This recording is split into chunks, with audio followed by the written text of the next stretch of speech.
Sekarang kita lihat bagaimana tata cara sujud sahwi ya. Kita tadi sebutkan sujud sahwi ada dua model. Ada sebelum salam, ada sesudah salam, dan dua-duanya sah. Para ulamanya khilaf mana yang lebih afdal. Saya ingatkan lagi, kita mau sujud sebelum salam, sesudah salam tetap sah. Hanya saja khilaf tentang mana lebih afdal, sebelum atau sesudah salam. Sekarang kita sujud sahwi sebelum salam. Ya, kita rakaat terakhir nih ceritanya. Misalnya salat duhur, rakaat terakhir. Maka kita tasyahud. Kita mau sujud sahwi. Ya, maka tasyahud, kemudian setelah kita baca doa, sebelum salam kita sujud sahwi dulu. Kita baca Allahu Akbar.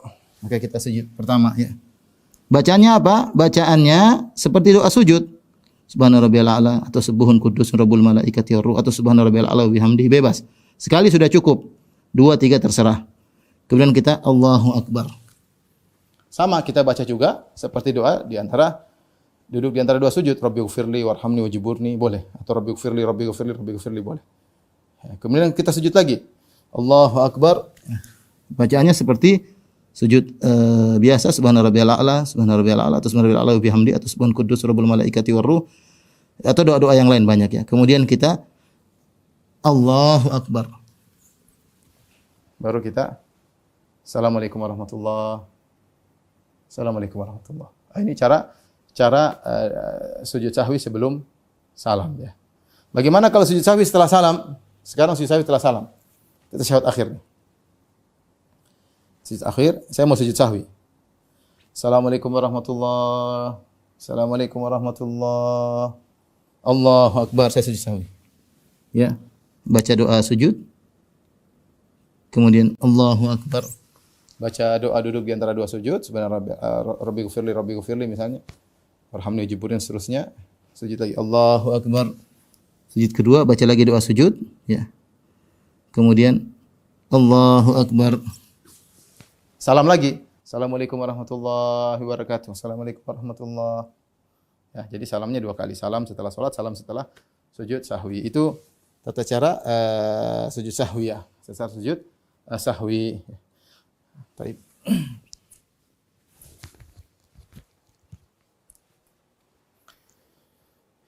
Adapun bacaan yang disebutkan oleh sebagian ulama Syafi'iyah,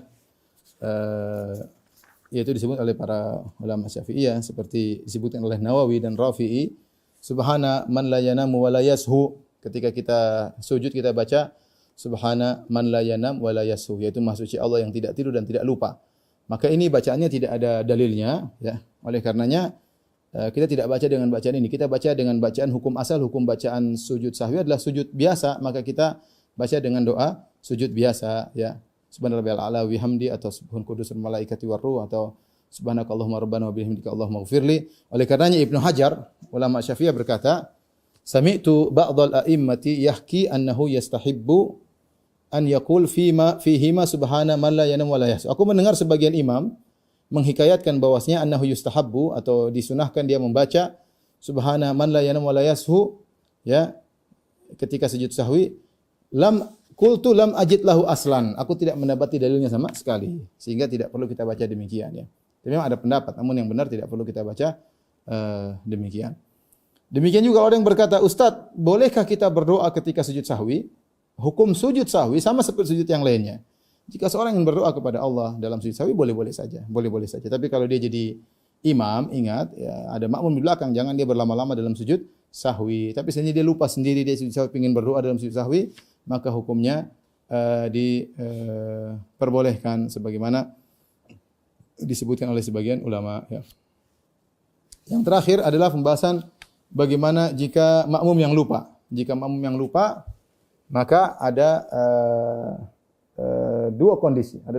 Atau kita bisa bayangkanlah gampang. Sekarang saya makmum, saya masuk pada rakaat ketiga misalnya. Imam telah mengalami lupa pada rakaat pertama. Ketika saya masuk rakaat ketiga, saya tidak mengalami lupa.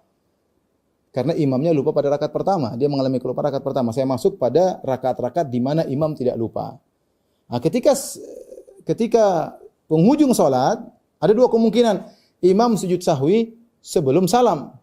Kalau imam sebut sujud sahwi sebelum salam, ya kita harus ikut karena kita makmum sujud sahwi. Meskipun kita enggak lupa. Allahu Akbar, Allahu Akbar. Namun ketika dia salam, kita bangkit. Namun ketika misalnya imam ternyata dia sujud sahwinya setelah salam, rakaat keempat dia Assalamualaikum warahmatullahi wabarakatuh, Assalamualaikum warahmatullahi wabarakatuh. Kemudian dia sujud sahwi, kita enggak perlu sujud sahwi. Kenapa? Karena kita tidak lupa. Karena tidak lupa bersama imam ketika itu, ya. Maka kita langsung bangkit ke rakaat berikutnya. Kita rakaat berikutnya. Lain halnya ketika kita masbuk, kita ketemu imam pada rakaat yang dia lupa. Kita ketemu pada rakaat yang dia lupa. Contohnya, kita masbuk pada rakaat kedua. Imam mengalami lupa pada rakaat ketiga atau rakaat keempat dia lupa. Dan kita bersama imam ketika itu dalam mengalami kelupaan tersebut. Ya, maka apa yang kita lakukan? Maka lihat kalau imam sujud sahwi sebelum salam, ya kita ikut sujud sahwi sebelum salam. Ketika dia salam, kita langsung berdiri, ya. Dan tidak perlu sujud sahwi lagi karena kita tadi sudah sujud sahwi bersama imam, tapi kita tidak salam sama dia. Tetapi kalau imam sujud sahwi setelah salam, ya, Assalamualaikum warahmatullahi wabarakatuh, Assalamualaikum warahmatullahi wabarakatuh, kita lanjutkan saja, nanti kita sujud sahwi di akhir, ya. Tapi ini kira-kira yang bisa saya sampaikan pada kesempatan kali ini. Intinya ibu-ibu dirahmati Allah Subhanahu wa taala, sujud sahwi boleh sebelum salam, boleh sudah salam. Para ulamanya khilaf mana yang lebih afdal, dan insyaallah mudah kalau kita baca-baca kembali apa yang tadi sudah dijelaskan. Ada